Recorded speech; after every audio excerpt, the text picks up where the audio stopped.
of the mind. Surround your piece and make it mine. What a great game. I learned it in a minute. Othello takes a minute to learn and a lifetime to master.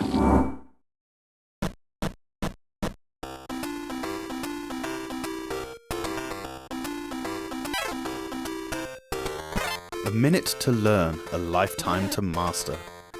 Tragic is the existence that's forced to dedicate their lifetime to mastering Othello. Sukuda Original are a reasonably obscure development company, more well known for toy production, who can be traced back long before the Game Boy. They licensed a version of the board game Reversi as far back as 1973 in Japan, and were the first company to tack on the name Othello, based very loosely on the Shakespeare work. Not much else came from these guys. They just really liked Reversi, I guess. Each player places either black or white discs on an 8x8 checkerboard, one at a time, so that one or more existing discs are bounded on either end of a straight line with your colour disc. All tiles in between your two discs can then be flipped over to your colour, with the objective being to have the most discs flipped to your colour once all 64 spaces have been filled, or until no more moves can be made. A very simple premise for a board game, but there are plenty of strategies and subtleties that you'll pick up on the more you play. As a human versus human game, this serves a way to pass a rainy afternoon around your grandparents' house, if you've watched that VHS of Tom and Jerry twice already, and the deck of cards only has 51 in it. Played against someone of a similar skill level, it could even be quite fun. But put yourself up against very early 90s AI, however, and it's a different story. The AI is far too tough to be accessible to the average player.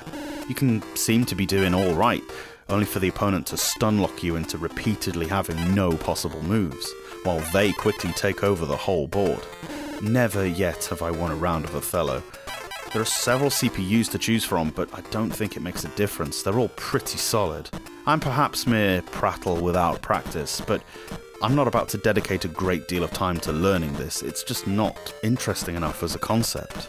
It's a good idea to put a time limit on, because the AI can sometimes take an eternity to come up with a move. Due to the almost endless number of placement possibilities, it's meaningless to plan more than a move or two ahead, so don't think you can use this time for strategy. The sound effects and music exist, but you'll probably wish they didn't. That tune is 12 seconds long. It's not as if they were saving cart space for the vast amounts of programming that this thing must have taken. Surely a little variation would have been reasonable. Graphically, it's nothing pretty, but I suppose it doesn't have to be. The character faces, especially the human-controlled players, look pretty ridiculous.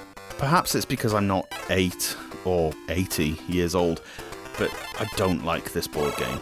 The Game Boy rendition in and of itself is faithful, but I should rather drown cats and blind puppies.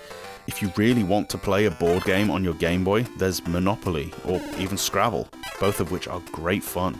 Hell, even Chessmaster is decent enough. This one sucks. Apparently, there's a World Championship Othello event, if you can believe such a thing. Hurl my soul from heaven and fiends snatch at it, if life's not just too damn short.